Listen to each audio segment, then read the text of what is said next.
Slavery यानी गुलामी, ये शब्द मानव इतिहास में छुपा हुआ वो काला धब्बा है जिसकी छींटें पूरे मानव जगत को शर्मसार करती है, जिसके लिए शायद माफ़ी जैसा शब्द भी काफ़ी छोटा पड़े।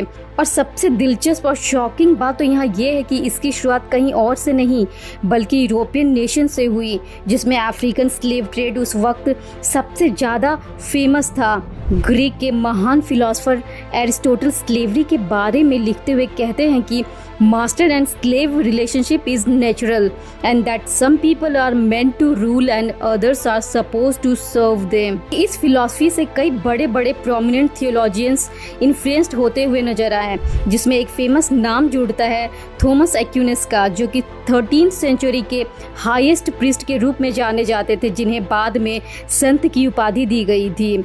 थॉमस एक्विनस अपने आर्ग्यूमेंट को सपोर्ट करते हुए कहते हैं कि गुलाम एक मालिक का फिजिकल इंस्ट्रूमेंट होता है जिस पर एक मालिक का पूरा हक होता है, यहाँ तक कि उसके द्वारा प्रोड्यूस किए हुए बच्चे पर भी। और ये बिलीफ उस वक्त प्रिवेलिंग थॉट के रूप में उभर के सबके सामने आ रहा था और ये उस वक्त लीगल और मोरली करेक्ट भी माना गया था। और ये स्लेवरी बेसिकली 16th सेंचुरी आते आते रेशियल हायरार्की पर बेस्ड होती चली गई। जहाँ जहाँ ये यूरोपियन कंट्रीज़ कॉलोनाइज्ड करते गए वहाँ वहाँ स्लेवरी के कॉन्सेप्ट को साथ लेते गए, जिसमें प्रोमिनेंट रूप से कुछ कंट्रीज़ जो मौजूद थे वो थे इंग्लैंड, फ्रांस, नीदरलैंड, पोर्तुगल और स्पेन। 17th सेंचुरी में सभी यूरोपियन कंट्रीज में स्लेव ट्रेड को लीगली स्टैब्लिश किया गया। यूरोपियन कंट्रीज में जो चीज़ें मैन्युफैक्चर्ड होती थी उन्हें जहाज़ों पर लाद कर वेस्ट अफ्रीका डिपार्ट किया जाता था, जहां पहुंचने के बाद वो शिप कई हफ्तों या महीनों तक वहां रुकती थी, जहां सामानों के बदले में उन्हें वहीं के सप्लायर्स के द्वारा अफ्रीकन मेन और वुमेन रिमोट विलेजेस से अगवा कर अच्छे दामों पर शिप के कैप्टन्स को बेच दिया जाता था, ठीक वैसे ही जैसे भेड़ और घोड़ों को बेचा जाता था। इन्हें इंग्लिश में ह्यूमन गुड्स या ह्यूमन कार्गो के रूप में जाना जाता था। इन गुलामों को जहाज पर लादने के बाद उनके हाथ पैर जंजीरों से बांध दिए जाते थे, जिनके साथ जानवरों से भी बदतर सलूक किया जाता था। इसके बाद ये जहाजें ऐसे देश में पहुंचती थी जहां टोबैको और शुगर केन की खेती की जाती थी, जहां शिप के कैप्टन के द्वारा इन्हें नए मालिक को बेच दिया जाता था, जो इन्हें तंबाकू और गन्ने की खेती में झोंक डालते थे।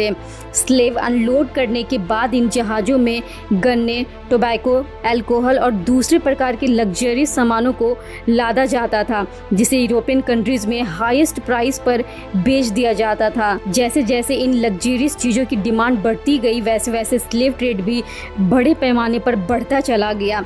1790s आते आते ब्रिटिश कॉलोनीज में 4,80,000 लोग ऐसी गुलामी की जंजीरों में जकड़े हुए नजर आए। अगर अंग्रेजों की बात करें तो one of the first English slave ships was named Jesus of Lubeck था, जिसे कोई और नहीं बल्कि क्वीन एलिजाबेथ प्रथम ऑन्ड करती थी, जिसे सर जॉन हॉकिंस को रन करने के लिए दिया गया था।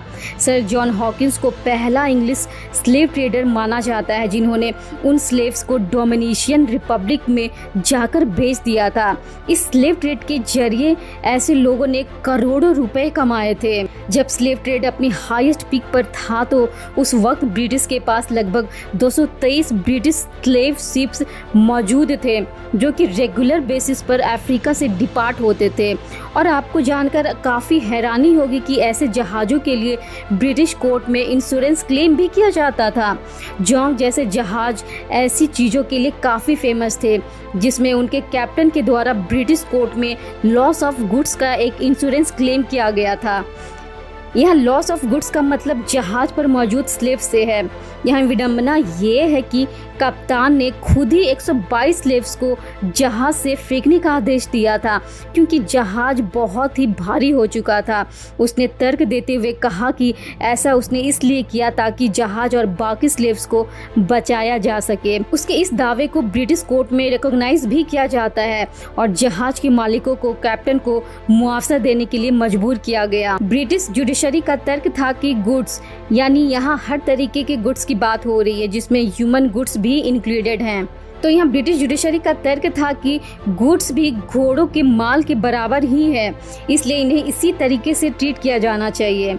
एंड इवेंचुअली ये तर्क स्लेव एबॉलिशमेंट मूवमेंट का सबसे बड़ा हथियार बनता है।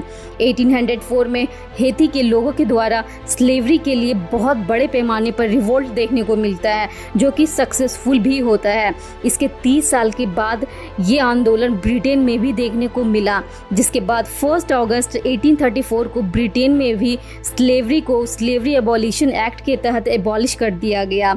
अमेरिका में भी प्रेसिडेंट अब्राहम लिंकन के द्वारा स्लेवरी के अगेंस्ट सिविल वॉर छेड़ दी गई, जिसके तहत इमेंसिपेशन प्रोक्लेमेशन इशू किया गया, जिसके बाद 1862 में स्लेवरी को खत्म कर दिया गया। लेकिन इन चीज़ों से स्लेव ट्रेड में व्यापार कर रहे लोगों को भारी नुकसान झेलना पड़ रहा था, क्योंकि स्लेवरी की एबॉलिशमेंट के बाद शुगर केन, टोबैको जैसे जगहों पर काम करने के लिए लोगों की भारी कमी होने लग गई थी। इसलिए उन्होंने अप्रेंटिसशिप प्रोग्राम इंट्रोड्यूस किया, जिसके तहत स्लेव्स की वर्किंग पीरियड को बढ़ाकर 7 साल की कर दी गई। इस कॉन्ट्रैक्ट में पनिशमेंट के लिए प्रोविजंस भी शामिल थे, जिसमें पहले से घटाकर एक बार में 39 कोड़े मारने की सजा रखी गई, और इसके अलावा उन्हें कुछ हद तक ह्यूमन जैसा ट्रीट करने की बात भी बोली गई। सच पूछा जाए तो ये सारी चीज़ें मात्र एक ढकोसला थी, क्योंकि ऐसे लोगों की ज़िंदगी में 1% का भी कोई सुधार देखने को नहीं मिलता है। उनके हालात इतने बुरे होते थे कि बहुत सारे लोगों की मौतें तो बीमारियों से ही हो जाया करती थी। इस 300 सालों के स्लेव ट्रेड पीरियड में लगभग 12.5 मिलियन अफ्रीकन्स को अबडक्ट किया गया था, जिसे स्लेव के रूप में जहाज़ों पर लादा जाता था। स्लेवरी एबॉलिशमेंट के बाद अफ्रीका ने सदा के लिए लेबर एक्सपोर्ट के लिए अपने दरवाजे बंद कर दिए। ऐसा होने के बाद स्लेव के जगत में काम कर रहे लोगों को एक अल्टरनेटिव सोर्स की तलाश थी, जहाँ से उन्हें चीप लेबर आसानी से मिल जाए। इसके लिए उन्होंने अपनी निगाहें कहीं और नहीं बल्कि भारत की तरफ गड़ाई। अब उनके पास एक ही चारा था कि इस काम को अब इलीगल तरीके से किया जाए, जिसके लिए भारत में उन्हें बहुत बड़ी उम्मीद दिखी, क्योंकि यहाँ ऐसे लोग मौजूद थे जैसे लोकल रिक्रूटमेंट एजेंट्स, जो उन्हें अपने इस मकसद में हेल्प करने के लिए अपने ज़मीर को भी बेचने को तैयार हो चुके थे। पहले तो इन लोगों ने इसकी शुरुआत ईस्टर्न भारत से की, जिसमें वो पहाड़ी लोगों को अच्छे काम का लालच और अच्छी ज़िंदगी जीने की उम्मीद देकर उन्हें एज अ चीप लेबर के रूप में उनका सौदा करना शुरू कर दिया। में उन्हें भारी सफलता भी मिली, जिसके बाद उन्होंने अपने इस काम को साउदर्न भारत में भी फैला डाला। अनपढ़ और सीधे साधे लोग इनके जालसाजी में फंसते चले गए और विदेशों में जाकर एक स्लेव की ज़िंदगी जीने के लिए मजबूर हो गए। अब तो स्थिति ये है कि लोगों को ब्लैकमेल, किडनैप और कुछ जगहों पर तो ज़बरदस्ती मार पीट कर इन्हें सप्लाई कर दिया जाता है, जिसे आज एक टर्म में हम ह्यूमन ट्रैफिकिंग के रूप में जानते हैं। ऐसे लोग वहां जाने के बाद 5-5, 6-6 सालों के लिए कॉन्ट्रैक्ट के तहत गुलामों की तरह अपने मालिक के लिए काम करते हैं। अगर ऐसे ही कुछ कंट्रीज़ का नाम ले तो उसमें से हैं Mauritius, West Indies, Caribbean, Singapore, Burma और फिजी जैसे देश।